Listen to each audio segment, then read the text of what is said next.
1977, 1996 और 2004 के फॉर्मूले पर विपक्ष एकता की नींव क्या 2024 में रंग लाएगी कमाया?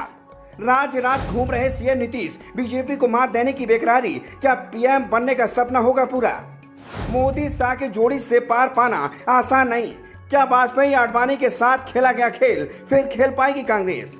2024 का रण 2023 में मचा रहा चक्रव्यूह कितना साबित होगा कारगर? देश में अगले साल लोकसभा चुनाव होने वाले हैं। मोदी को सत्ता से बाहर करने के लिए मुख्यमंत्री नीतीश कुमार विपक्षी एकता की नई इबारत लिखने में जुटे हैं, लेकिन इस कहानी को वो 1977, 1996 और 2004 के फॉर्मूले के लिए रखे हैं और देश भर के विपक्षी नेताओं से मुलाकात कर 2024 का चक्रव्यूह रच रहे हैं। नीतीश का दावा है कि यदि विपक्ष एकजुट हो जाए तो बीजेपी को 100 सीटों के नीचे समेटा जा सकता है, लेकिन क्या ये उतना आसान है जितना नीतीश समझ रहे हैं? और नीतीश को ऐसा क्यों लग रहा है कि विपक्ष एक होकर ऐसा कर सकता है? तो इस बात को समझने के लिए चलिए 40 साल पिछले 70 के दशक में 1977 में जनता पार्टी का गठन हुआ था। इसमें भारतीय क्रांति दल, भारतीय लोक दल, स्वतंत्र पार्टी, सोशलिस्ट पार्टी, प्रजा सोशलिस्ट पार्टी, संयुक्त सोशलिस्ट पार्टी, उत्कल कांग्रेस, भारतीय जनसंघ और कांग्रेसों का विलय हो गया था। आपातकाल के कारण इंदिरा गांधी के खिलाफ में पूरे देश में लहर चल रही थी। नागरिकों के अधिकार छीन लिए गए थे, उन्हें सुप्रीम कोर्ट तक जाने से वंचित कर दिया गया था।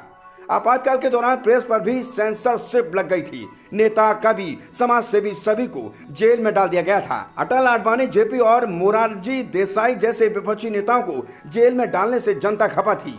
नसबंदी कानून को लेकर लोगों में गुस्सा था। लोग कांग्रेस को सत्ता से बाहर करना चाहते थे। पूरे देश में जयप्रकाश नारायण की लोकप्रियता थी। जेपी के कहने पर विपक्ष भी एकजुट हो गया था और तब इंदिरा गांधी का गुरु चकनाचूर हुआ था। विपक्ष ने एकजुट होकर पहली बार कांग्रेस को सत्ता से उखाड़ फेंका था। हालांकि इसके 19 साल बाद एक बार फिर ऐसा हुआ, तब कांग्रेस ने बीजेपी के साथ खेलकर देवगौड़ा को सत्ता सौंप दी थी। बात 1996 की है। देश ने किसी दल को बहुमत नहीं दिया था। सबसे बड़ी पार्टी बनकर उभरी बीजेपी ने सरकार बनाने की कोशिश की, लेकिन 13 दिन में ही वाजपेयी की सरकार गिर गई। 141 सीटों के साथ कांग्रेस दूसरे नंबर पर थी, लेकिन वाजपेयी सरकार का हश्र देखकर आगे नहीं बढ़ी, जिससे केंद्र क्षेत्रीय दलों के पाले में पहुंच गई थी। ज्योति बसु का नाम भी पीएम मोदी के पद के लिए आगे आया, लेकिन उनकी पार्टी नहीं मानी। चंद्रबाबू नायडू के नाम का प्रस्ताव भी हुआ, लेकिन उन्होंने सीएम होने का हवाला देकर मना कर दिया। 46 सीटों के साथ जनता दल तीसरे नंबर की पार्टी थी। उस वक्त एसडी देवगौड़ा के नाम पर समाजवादियों ने एकजुटता दिखाई। यूनाइटेड फ्रंट ने उन्हें अपना नेता मान लिया। बाद में कांग्रेस ने भी समर्थन कर दिया था। देवगौड़ा को प्रधानमंत्री बनाने में लालू यादव और मुलायम सिंह यादव ने अहम भूमिका निभाई थी। लालू तो खुद को किंग मेकर भी कहने लगे थे। उन्होंने कहा था कि मैं किंग तो नहीं बना, लेकिन किंग मेकर बन गया हूँ। और इस घटनाक्रम के ठीक 8 साल बाद फिर इतिहास ने खुद को दोहराया और एक बार फिर से बीजेपी को सत्ता से बेदखल कर दिया।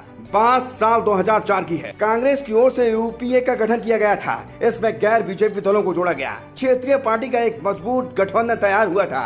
एंटी बीजेपी वोट देने के बंटवारे खतरा समाप्त हो गया था। विपक्ष की ओर से अटल की बढ़ती उम्र को निशाना बनाया गया और दबाव में बीजेपी ने आडवाणी को आगे कर दिया था। अटल ने कहा था, न टायर्ड न रिटायर्ड। अगले चुनाव में आडवाणी जी के नेतृत्व में विजय की ओर प्रस्थान।